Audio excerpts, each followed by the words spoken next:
There's a beautiful ancient tradition in the Zohar, in the mystical Jewish tradition, to gaze at light, to sit down and gaze at the light. The mystical teachers teach that when you gaze at the light, you actually believe it exists and that it can heal the world, whether it's truth or justice. But it comes from the ability to believe that light makes a difference. Yehi or. Just like the Torah starts and begins, Yehi or. Yes. So I came to gaze at the light, my teacher, Alice. And every time I gaze at you and listen to you, Yehi or. I feel there's an or in the world. Well, I'm very grateful for the compliment, but what I find the most delightful in our relationship is that it's a mutual teacher-pupil relationship. I feel that I'm gaining as much from your teaching, your wisdom, your enormous range of knowledge of, particularly of Jewish texts. I'm gaining, I would say, more than you gain from, but let's say we're equal. Okay. And I would like to say that I think that's the perfect teacher-pupil relationship, when the pupil is also the teacher, and the teacher becomes the pupil. And it's a mutual relationship and not a one-way relationship. So I'm very happy that you're here as my former pupil and current teacher. And you're always my teacher. I met Alice when I was 14. I remember coming to Pelech as a little student, young 14-year-old student in Yerushalayim, and meeting my teacher, my spiritual mother, Alice. And I remember until today, it was raining heavily. I was soaked. I remember I didn't have the appropriate clothes or shoes. And I remember before starting to teach, you really made sure that each one of us has dry socks and hot chocolate, because you can't study if the person in front of you, or your teacher, doesn't notice that you're ready to study, that you can study, that your body and soul and your existence is ready to study. But you always taught us three things. You said in Hebrew, muda'ut, me'oravut, mechuyavut. Awareness, muda'ut, involvement, me'oravut, commitment, mechuyavut. Yeah. You told us that we must study, that you told us that we must learn all the time, more and more, that all our ability to lead the world starts with studying, with learning. So that's what we're going to talk about today, about muda'ut. Good. About studying and learning. I hope we'll get as far as commitment as well, though. Amen, amen, amen. With you, I'm sure. But first, I want to start with speaking about Shavuot, as we're on the way and on the threshold, mamash, of Chag Shavuot. And I want to ask you about the holiday Shavuot itself. What memories of Shavuot do you have and you carry with you from celebrating Shavuot in your life, in your childhood? Well, I have two very vivid memories of Shavuot. One is a very, very personal one, and the other is a more recent one, in a way national. The first one is from England, where my mother, brother, and grandmother and I arrived in May 1934, my father having left 10 months earlier, and our living a very uncertain life, particularly my mother's. I learned later from correspondence that we found unexpectedly, not knowing whether she would ever see her husband again, because the British wouldn't give us entry permits. We arrived in England on Tuesday night, and my brother's bar mitzvah was on Shabbat. Wow. Immediately afterwards. And in a beautiful synagogue, the St. John's Wood Synagogue, which is really a lovely building in itself, but it was hung with baskets of flowers. And I thought to myself, this is how they do a bar mitzvah in England. How superb. I didn't realize that the flowers were there because it was going to be Shavuot a couple of days later. Oh, beautiful. My brother's birthday was Rosh Chodesh Sivan. And I thought this was a new world, you know. I'll never forget that sense.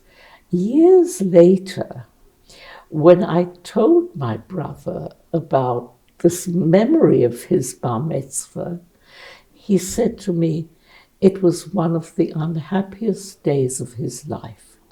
Because one of the most conflicted days of his life.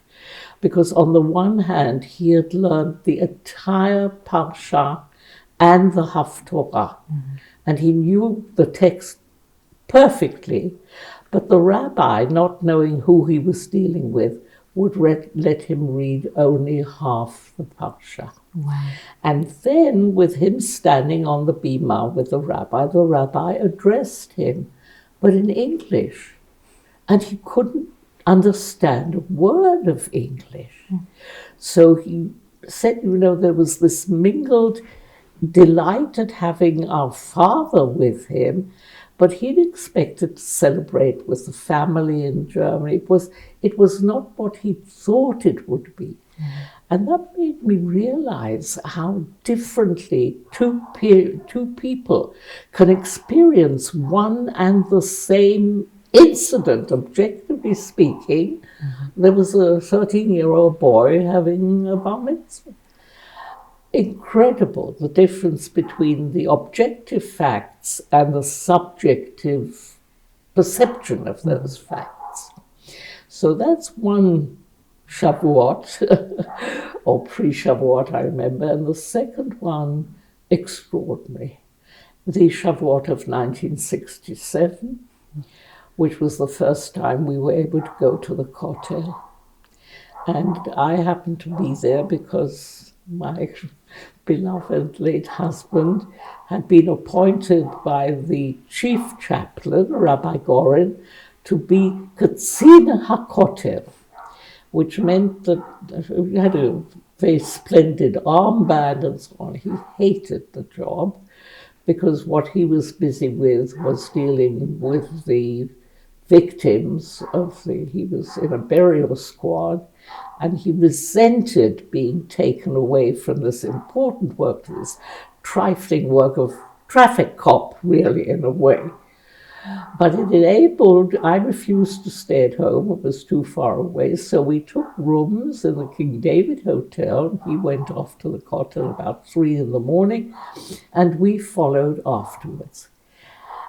And I hadn't realized it was a national pilgrimage. Thousands of people, we made a long queue down Mount Zion and slowly wended our way. It was a boiling hot day. And I was wearing a sleeveless dress. And next to me was a Hasid in full Hasidic garb with a streimel on, you know. And it was fine. There we were, you know, me looking secular. I mean, you know, how does it work? Didn't have a head covering or anything. I had 4 of my children with me. Yes, 4. And it was, and I thought to myself, this is what it was like, B'zman Shahabayit, as long as the temple was. But Kol Ha'am, the entire people came and wended their way to the temple, bringing their sacrifices. It was the most wonderful sense of unity, of people being together, of happiness. I then became aware, I mean, we were let into the old city bit by bit. We were only allowed to stay at the Kotel. I remember being rather disappointed because the Kotel was so low. It was before the excavations. I'd expected something high. And I remember the oldest of my daughters looking down at the dust of the dusty floor and saying, no, somewhere down here there is marble. She became an archaeologist with time. But then we were moved along. I didn't even get to touch the kotel. Mm-hmm. And we were moved along, and only later did I realize that all the inhabitants of the old city were under curfew. Mm-hmm. Our joy was their tragedy. And we were singing and carrying, some people were carrying flags, and we went out through the Jaffa Gate. And that experience, both of the time at which it happened, which was of great spiritual elation, the sense of victory, we are back, chazarnu, shavnu, right? And the later awareness of how one and the same reality can be glorious for one and a tragedy for the other. Mm-hmm. So in a way, there's a parallel between the two stories of my brother's bar mitzvah and the Six-Day War and the post-Six-Day War, of, that realization of subjectivity. Mm-hmm. But the memory of this 1967 is something that will stay with me forever. It was a moment of national unity, which I think evaporated very quickly. It's beautiful what you say about perspective, that one story can be seen in so many different perspectives, both the first and the second.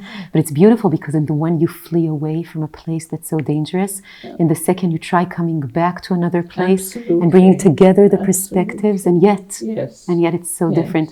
And even the holiday of Shavuot itself has different perspectives. Of course. Chag HaBikurim, there's Bikurim of coming up, the pilgrimage of unity. That the Torah also imagined to herself and for us. But also there's this idea of Shavuot, of Matan Torah, and I would say Kabbalat Torah, of receiving something and becoming a student in the world and wanting to learn the different perspectives that our world can offer, which is a very complex world, and studying it slowly. So I want to ask you about the fact that we study Shavuot today through learning. So what is learning for you? What does it mean? And what does it mean for you in your life? And also, I'd like to ask you, what does it mean at your age, being 94? What does it mean to learn at the age of 94? Well, clearly there is formal learning, study, right? The acquisition of knowledge through literature, through the written text, or through word of mouth, or conveying, you as my rabbi are my ongoing teacher. I learn all the time. But we learn from experience. You can be totally illiterate and yet a very wise person, right? You can know a lot of literature and be a stupid person. Right? In other words, the concrete study of text does not necessarily make you wise. And I think my own feeling is that we learn most from experience. And we learn most from experience. Wordsworth, a romantic poet, had a very interesting concept of emotion recollected in tranquility. So there's the moment where you experience something, right? And then years later, or any time later, you visit that experience again, and suddenly you see it differently, or you see it more emotionally than you experienced it at first hand, right? He has a wonderful poem called Daffodils, where he describes suddenly coming across a a hill filled with daffodils, which are golden, like shaped like trumpets. We don't have them in the people call narcissa and narcissim daffodils. They're not. A daffodil is a distinctly trumpet-shaped flower, and he describes that coming across this hill of daffodils suddenly, and the shock, as it were, you know. And then he goes on. What's the situation now, right? For oft as on my couch I lie, in vacant or in pensive mood, they spring upon that inward eye, which is the bliss of solitude. Wow. Isn't that marvelous? The concept of recollection in tranquility. And that I think is really learning. You have an experience, and I think the instances I gave a moment ago of the Bar Mitzvah and 1967, you know, there's that instant experience, and then later, when you think, when it comes across your mind again, and suddenly you see perspectives, angles that you hadn't been aware of, and it's the gradual awareness, unexpected awareness, almost unconscious awareness, right? Because it comes out of nowhere, which is real learning, and which really, I think, contributes to one's knowledge. Knowledge isn't wisdom. Which is wisdom. There's a difference, a distinct difference between knowledge and wisdom. And Chochmat Chaim, I think, is a marvelous concept. The wisdom or the learning, I don't know how you translate. Chochmah is translatable in so many words, right? Learning, wisdom, knowledge of life. Chochmat Chaim. It's beautiful because in Jewish tradition, zaken, an old-aged person, the Midrash says, Ze kana chochmah. He went through life and acquired experience. And the Hasidic tradition says that it comes from ken. It's not from kinyan, it's not from acquiring. It comes from sitting in the fabric of life and learning it. That's lovely. I like that. You see, now I've learned from you. תמיד ביחד. And I want to say that it's, I think learning is also expanding our horizons more and more, but it's something that starts very slowly within the neshama, the soul of one person. So I wanted to ask you about your soul. And do you remember that first moment in which you learned? And how was that experience for you? A moment that was a significant moment of learning something.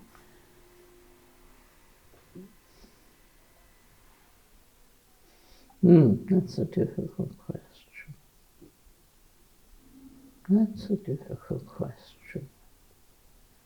The moment when I learned something. Well, I can think of one occasion of really teaching and learning when I was a student. When, it's very interesting. I mean, you can acquire knowledge, again, this acquisition of knowledge. I had to write a paper at Cambridge on Browning, a very fine poet, Victorian poet. And I wrote an essay, and then I had a one-on-one tutorial, because I'd missed the tutorial for the one and only time. I had one lesson with a woman who was actually on maternity leave, and I didn't get to study with her except for this one lesson. And she drew out from me, by asking the right questions, which is the best way of teaching, making you think, making the pupils think. And suddenly I had a revelation that what characterized all the personalities. Browning wrote a series of a lot of poems speaking in the voice, particularly of Renaissance painters. And I suddenly realized from 2 lines in one of the poems, I got an insight both into the way in which Browning wrote the poems and into what he was saying.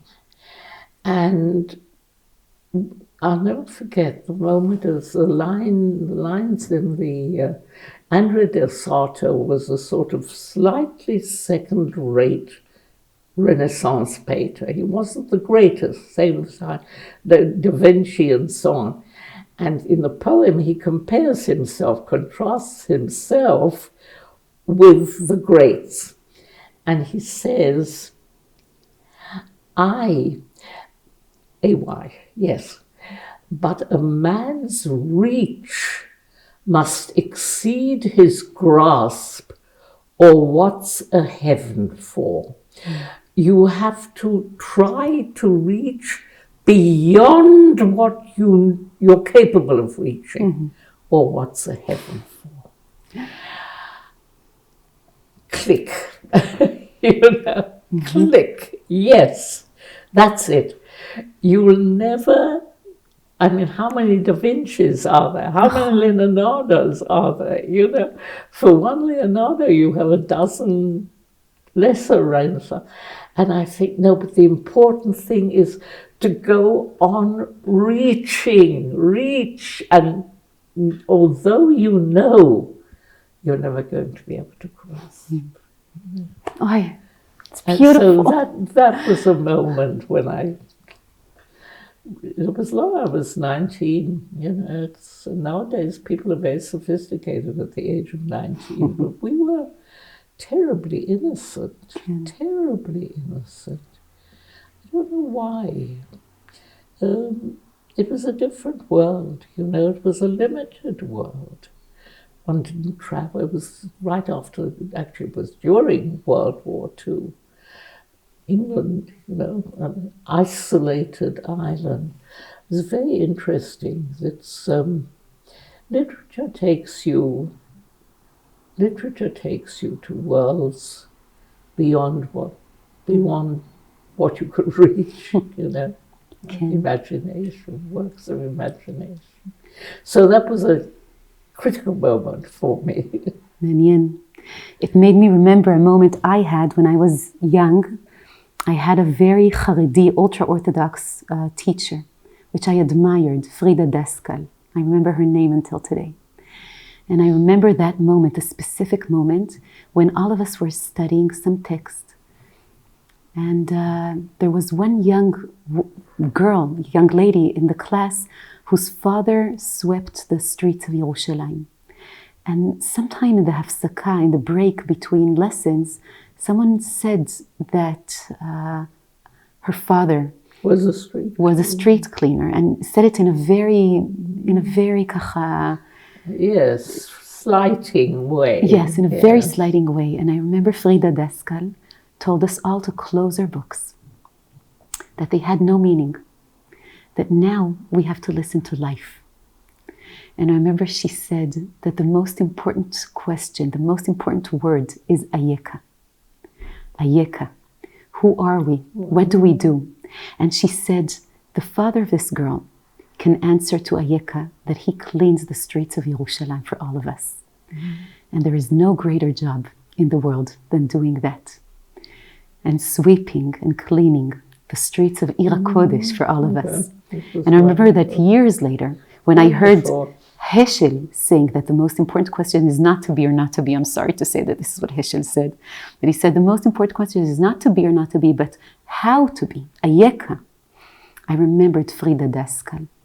And I think asking a question, sometimes even taking us away from the text, back into life, and exceeding from ourselves and seeing the zulat, the person next to us, and appreciating kvod adam, Absolutely. every person, the dignity of every person, and seeing them as our teachers.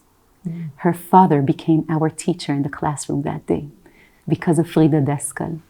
So these Wonderful. are teachers Wonderful. that walk with me too. Yes. And I wanted to ask you, Mamash, if there are specific books and specific teachers that you carry with you and they influence everything you think about throughout life. Well, the text which I now carry around with me the whole time, the source I keep coming back to is Shakespeare. I cannot get over, it's beyond comprehension that one human being who died comparatively early, it was 60, which was quite an old age in that time, but the wisdom, first of all, yes, the imagination. The imagination. And I mean, he didn't invent a single plot. He took his plots from previous writers. You can say he was, he redid things, sort of thing. So he didn't think up the plots except in The Tempest, his last complete play. But what he did, first of all, he invented thousands of words. He brought new words into the English language. Words, again, in Macbeth, he talks about the blood on his hands, making the multitudinous seas incarnadine. Incarnadine means to make them red, but he invented that word, right? So the boundless creativity of the mind, the linguistic ability, and then the chokhmat chayim, the wisdom of life, the philosophy, which is never sometimes explicitly mentioned, but which emerges from the action, from the plot. I mean, Hamlet, you can perceive it as a very exciting detective story. Who done it? Who killed? Well, we know from the beginning, no, who killed? A ghost. A ghost tells you that. Oh, but you would trust a ghost, and then how he builds the soliloquies, he creates the character of a young man constantly searching for the answers. The number of speeches of Hamlet's which begin with a question, to be or not to be, that is the question, probably one of the most famous lines in English literature. Think what it means to be or not to be, whether it is noble or not, then he goes on and elaborates that. And from the ability to go from deep tragedy with a profound understanding of human conscience, of human awareness, of what happens to a human being and how a human being expresses him or herself in action and in words. Amazing. To go from that to marvelous comedy, both verbal wit and roaring comedy, which I discovered. Actually, sometimes you get better in the good translation than in the topical reference. Shakespeare creates a world. He reflects the world and he creates a world. And I find over and over again, as I encounter a situation, a line of Shakespeare springs to mind as, yeah, that's exactly the way you see it, you know. Wow. So I don't want to compare it to the Bible, God forbid, but I think when you get a truly great, a genius, I find it difficult to say. It's like a God. It's like the wisdom. How did any one human being create such a world? So Shakespeare is definitely always in my mind, and I'm ashamed because I would like you, to have the appropriate lines from my own tradition. And my own tradition, unfortunately, right, because I was a girl and I grew up in England, my tradition is English literature. You know? And I'm upset because here we get to a point, you know, which made me take a very different line. The boys have to learn Torah. They have to. So my brother had an amazing Jewish education, went to a Jewish school, and I didn't. My education was different. My education was of an upper class, fortunate young English woman, you know. And I'm sorry about that. And I'm glad that I moved to Israel, and that my children at least got a Jewish education, which I lack. Toda. I want to say that for me as an Israeli, hearing you speaking about Shakespeare expands the horizon so very much. And I feel this is part of Kibbutz Galuyot, of gathering the exiles, bringing more and more voices to meet that Torah of Am Yisrael and to become enriched. Because one of the things it seems to me that you're saying about Shakespeare as a genius, be'emet, is maybe this ability to bring the complexity and the richness and the dilemma and the paradox of life, as if you bring the whole octave from here to here, and you see everything.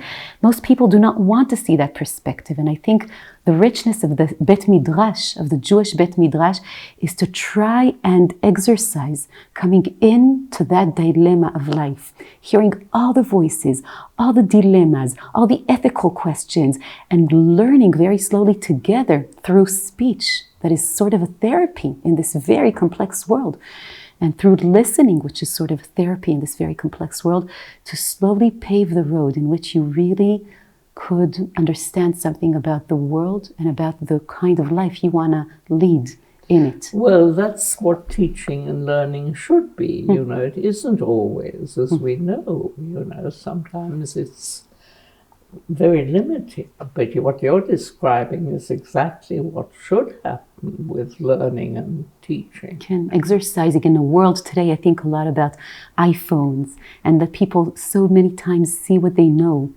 But the Bet Midrash is really trusting us to be able to sit in the complexity of ideas and characters, so many different characters of our world, and to try and very slowly digest how endless and infinite human beings are. Yes.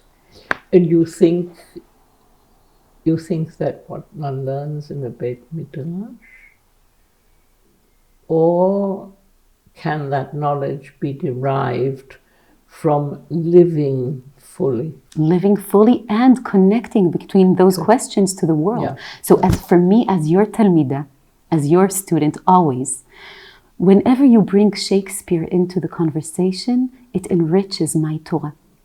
It's part of the Kibbutz Galuyot. And many times when you say what you say, I say to myself, no, I need it. Because so many times Torah, I think, comes from the word torim, Yes. doves. to be an invitation to fly and see the world and know it. And yet we bring it into a very closed room, but that is not what Torah is. It's all about opening those. And so when you bring Shakespeare, I suddenly see those wings, they open up. And we dive. Yes. And we see together the complexity, the beauty and the sorrow. Okay. And the light and the darkness in the world and in the human being. Good. Which means, again we go back to what is knowledge? What is understanding? Yes, you need, ideally, both the Bet Mikdash, right, the intense study of the text, but also that has to connect with an awareness of life, not to close yourself in. And I think, unfortunately, too often, the Beit Midrash is narrow and doesn't include the whole world. Nachon. That's why I think Rabban Yochanan ben Zakkai says to his students in the destruction of the temple, he says, Tz'u ur'u. Go out and see. Don't make the same mistake. If you don't want to go on over again on the same mistake, Tz'u ur'u. And the Talmud says, Ta'chazei. Go out, listen, see. Good. Tashma, ta'chazei. Yes. So I want to go back to what you said just now about learning not being available to you as a young woman. And I want to speak about the fact that one of the things I appreciate so much is the fact that you as a learner and as a teacher saw that learning is not available for so many, and specifically for young Jewish women, even here in Yerushalayim, in Medinat Israel. Particularly here, right? And I wanted to ask you about this. What did it mean for you to see the fact that learning was not available, and how did it influence your life?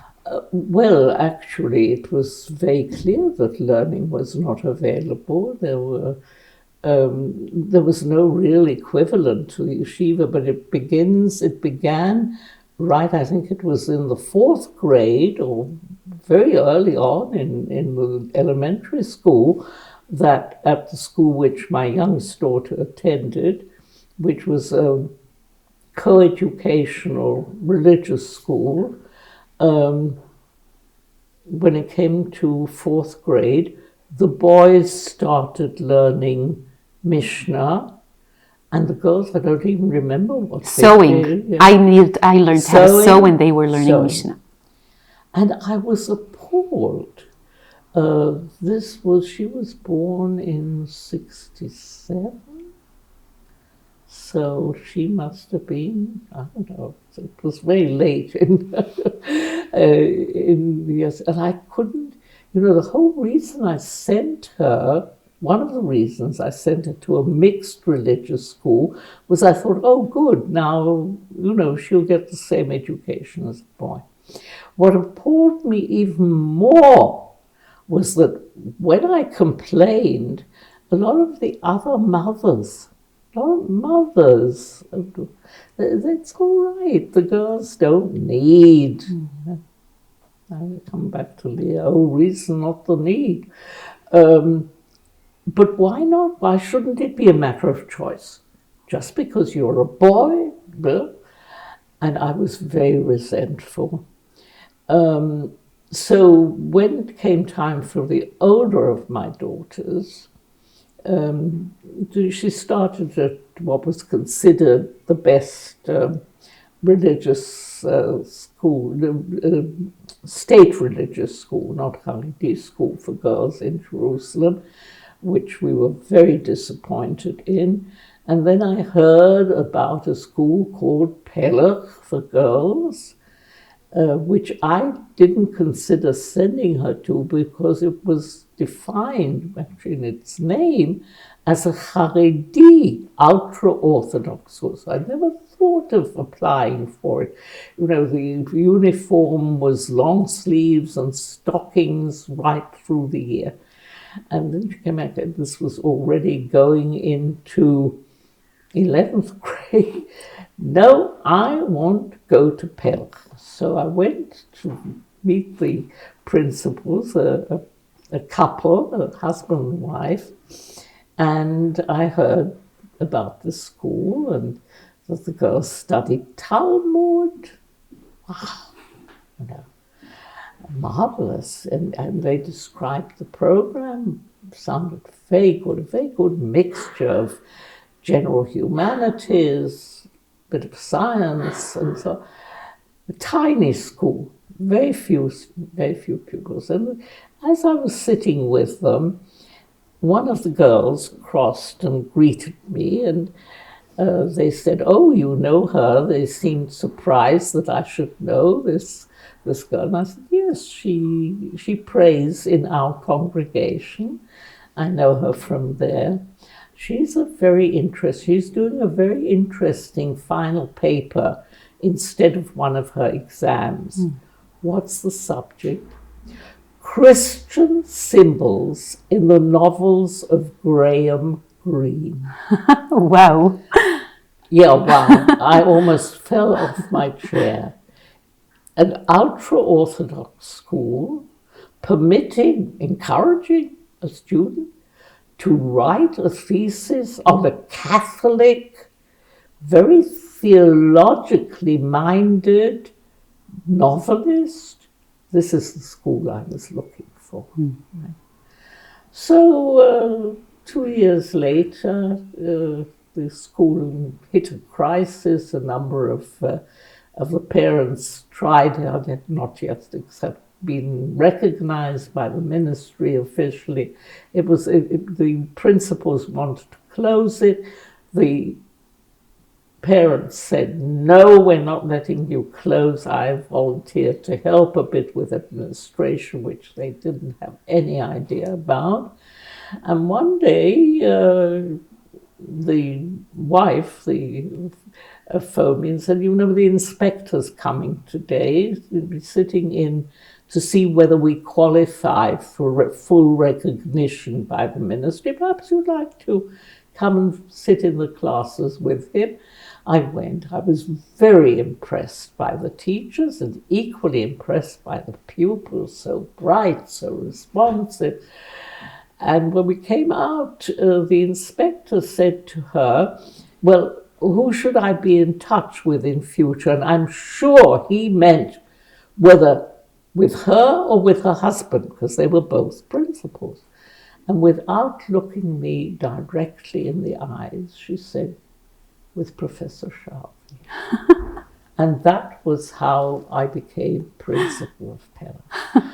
And my dream came true. Now I'm going to create a school, really, with, you know, to train, to teach, to educate, educare, lead out the pupils to be active, committed, well-informed members of society, and equal. Everything, just because they're women, should not limit them in any way from doing anything they choose to do in life. Right?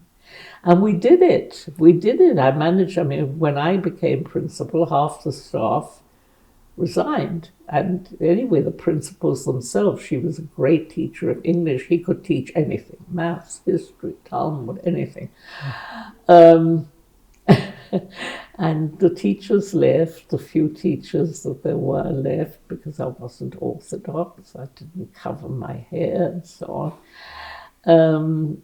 And I found new teachers, a whole group of young, eager people who were just finishing their studies at the Kerem Institute, which had exactly these ideals of humanistic Judaism. And they were so happy to teach the school where I said, "Teach what you want, teach what you love, you know, but make the pupils love it as well." It was glorious, and the most wonderful 15 years of my life, of seeing how these girls blossomed, and what they became, and what they've contributed like you, unique contributions to Israeli society and involvement. We turned the school into a democratic school where everybody had a role in decision making, right? So that the pupils weren't taught down by, some of the teachers had difficulties with it, because that's not a normal tradition, to have the pupils decide, also participate in decision making, but everything was open, and it was marvelous. It was wonderful, and the best thing is, it became a model. It hasn't remained a unique school, one school. No, there's a whole pellet. There's a pellet for boys now. Because since pellet means spindle, and the name was taken very cleverly from a Hebrew. Woman's wisdom is only in the spindle, right? Okay. In other words, you can find woman's wisdom only at Pella, that's the name of the school. So to find that as the name of a boys' school is very amusing. But I don't know whether they know that source of the name. No, this is the joy of, we come back to the joy of creation.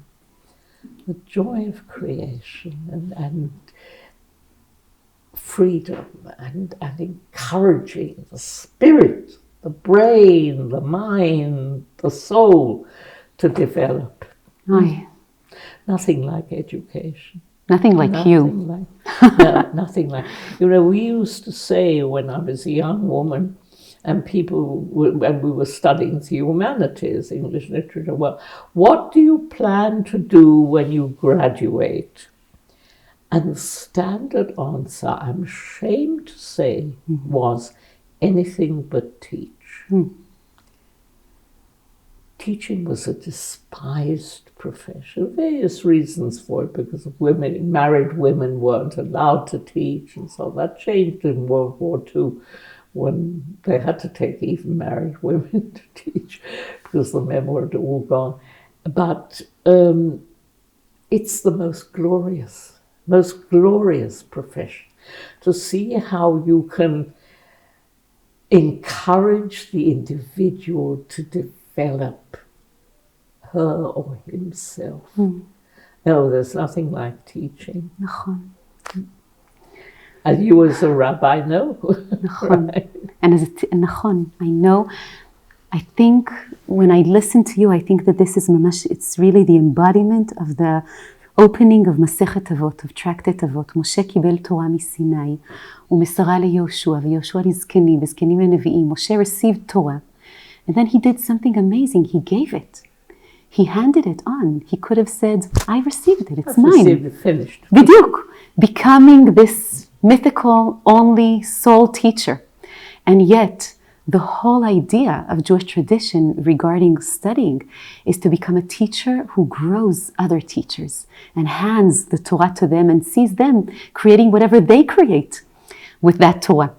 And I think about what you, and afterwards the Mishnah says, "Ve'amidu talmidim harbi," and make sure to create different kinds of teachers, because there's so many different students, souls, human beings who come from different homes and situations and questions and challenges and the care they all need. They need a caring teacher who really actually believes in them and sees them and listens to them and wants to see them grow. And I feel that what you have done, Alice, is you have done exactly that. You are part of this lineage, handing the Torah on, making sure it's handed, and also growing a very, very respectful and mamash society-changing line of students, women students. I think about Rabbanim Malka Piotrowski. I think about Rav Avishtal Hochstein. I think about so many people and women, young women, who have been your students and your friends, and they have learned from you how to hand that Torah over in very different voices. They're very different from Very each other. different. That's the important thing. You don't expect everybody to be the same. And it's wonderful. And giving the freedom to each one of them to become her own teacher to her students. And I'm very, very proud of those of you who've become rabbis and teachers, each in a very different way, really,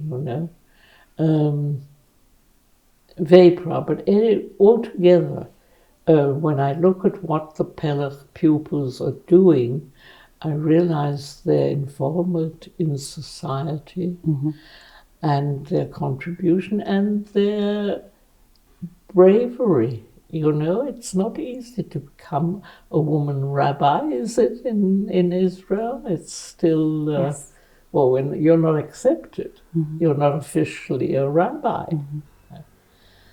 No, it's amazing how women's learning has been transformed. I mean, the impact of Pelech on the modern Orthodox community altogether has been enormous. And I think finally, I'm interested to wonder how many young, I don't know the word religious, I don't know the word to use, how many young women aspire to become rabbis? Have they got real opportunities? In the Orthodox world, they're still not all called rabbis. They get all sorts of other titles, anything but rabbi. But the really brave male rabbis, there are some who are beginning to appoint women rabbis as their assistants and to give them more and more responsibility and duties is very encouraging. I think that what's happened now, I'm happy to say, it's not only that there's a Pelech school for boys, but the men are changing. Ken. Yes, definitely. There's more equality, there's more partnership. I remember the Talmud final exam, the Bagrut examination in Talmud, also had a very important oral element in it. And I remember one of the examiners coming out of the room, very impressed by the young woman whom he just examined. And he said to me that he asked her why she was studying Talmud. Why was it so important to her? And she had answered, because I want to be able to sit with my husband and study together with him. And that's it. That's the ideal, right? The togetherness, the equality, the being able to do things. And this is happening because the men are also beginning to take over more of what used to be purely domestic areas, cooking, baking. In fact, most of the men cook, if anything, better than the women. They experiment more. I know from my own case, my husband was a very adventurous cook. I cook well, but he, French, Chinese, all sorts of things. So I think what we're seeing is a real partnership developing in marriage, with no areas being closed to the women, and similarly no areas being closed to the men. And that's, I think, Zachar v'Nekeva bara otam, male and female created he them, and called their name Adam. Adam. Toda, Alice. Toda. Partnership, I think, is really geula. That's the way we are. That's salvation in many, many ways. And I think what you've created is not only openings for us, for me as a young woman, but in many ways you've created our partners. And we have today partners to be creating a life of partnership, of trust, of sicha, of conversation. Ma ahavti toratecha kol hayom sichati. Suddenly we converse and we heal. And the ability to converse and to speak to each other, with each other, and listen to each other heals the world. I think it's also about the distribution of opportunity and the distribution of power. And I think there's so many people and families who find it so much better to hold it together and to find ways to take these ideals and questions and to go through life and find their path together. And it creates a conversation in our world. And that very conversation, I think, is Torah. Torah is that conversation. Mashiach is Masiach. Mashiach is when we converse with each other. That's lovely. So you bring the Mashiach, Alice Shalvi. Oh, all right. Totally. I have so many more questions, but I think we're slowly coming to an end. But I want to ask you, I want to come back to some ending questions. And I want to ask you about rabbis, because rabbis study a lot. And many of your students today are rabbis. I'm a rabbi today, heading Tzion together with you as my president, our president, a community in Yerushalayim, but also heading a rabbinic seminary for rabbis of all voices, all denominations and beyond denominations, and men and women and all different sorts of lifestyles. And I want to ask you about their studies. About the study of rabbis who are teachers of many other teachers who are supposed to be teaching others to be teachers, Am Yisrael and the world, and to be conversing with other teachers of other faiths and other cultures and other religions. And I want to ask you about, is there such a thing as too much knowledge?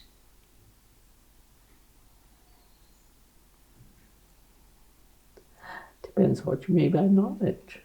It's, when you think that the eating of the apple, the fruit of the tree of knowledge, that God tried to prevent humankind from acquiring,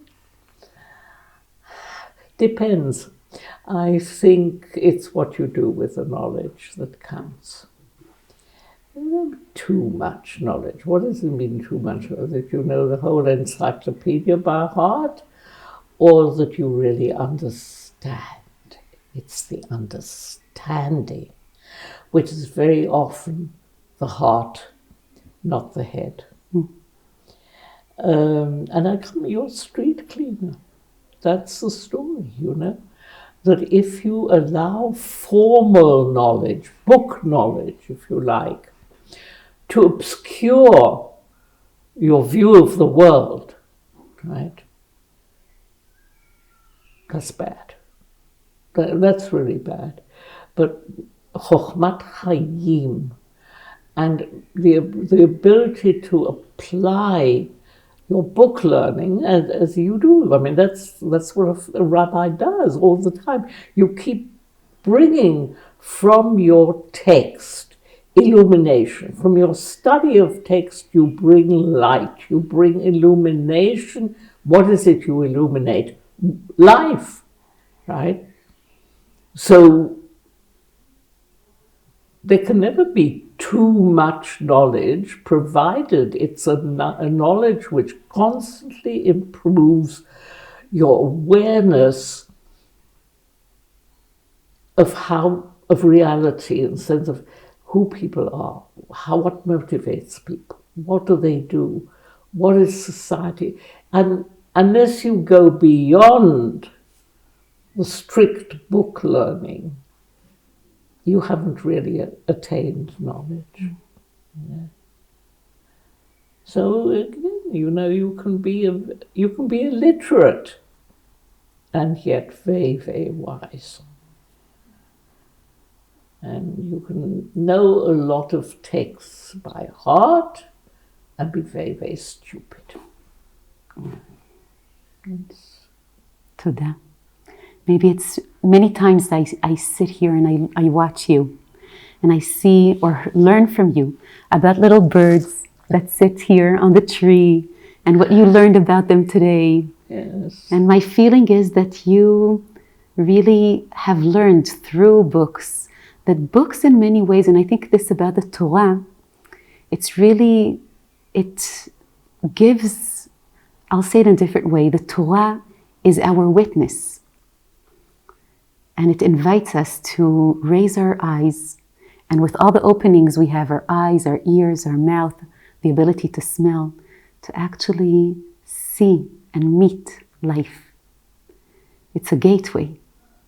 And if it's not a gateway, we lost everything it should be. Right, absolutely. Absolutely. That's why it says, מפני שיבה תקום והדרת פני זקן. That when you see an elderly, you stand up for it. Though I would actually myself just want to sit with you forever, not standing, sitting.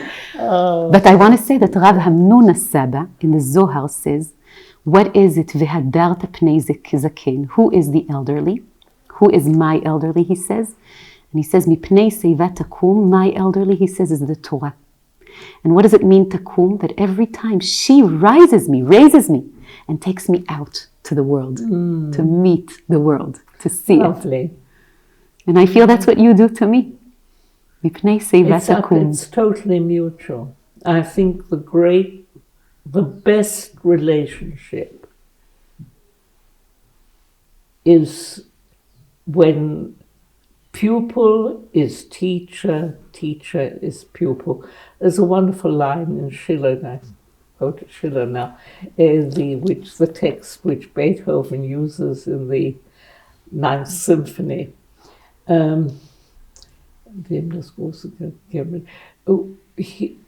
He who has received the great gift of being the friend of a friend, when it's totally mutual, that's the best relationship. When the teacher becomes the pupil, when the pupil becomes the relationship, when there's total mutuality. And I am so grateful that you, my pupil, have become my teacher. I feel like this, you just gave me the pirush of Etz Chaimi Lamachzikim Ba. That you grew me. So who's the Etz Chaimi? You grew me to become a tree in the forest. So I can raise my children and my students. But now we stand as a forest of teachers and friends. And as long as we're there and we grow our next teachers and their generation so they can grow the next one after them, then the forest is here all the time. Etz Chaimi, Lamachzikim Ba. I want to end, though this is never ending. This is forever. You taught me this beautiful, beautiful phrase from Shakespeare, from The Tempest. The morning steals upon the night, melting the darkness. And I want to say that I think that so many wrongdoings that I have seen, that you gave me permission to see in this world. I think one of the powers that you gave me is to learn, is to always, always learn. And whenever I learn and I comprehend life more and more, then I feel that the morning steals upon the night. Slowly the morning comes. Lovely. And it melts the darkness because I know the darkness. You taught me not to run away from darkness, but dafka, to stand there and to learn it and to find the courage to stand in that place until the morning comes. Well, I think that's the most wonderful thing a teacher can hear from people. Thank you very much. Thank you. Chag Sameach. Chag Sameach.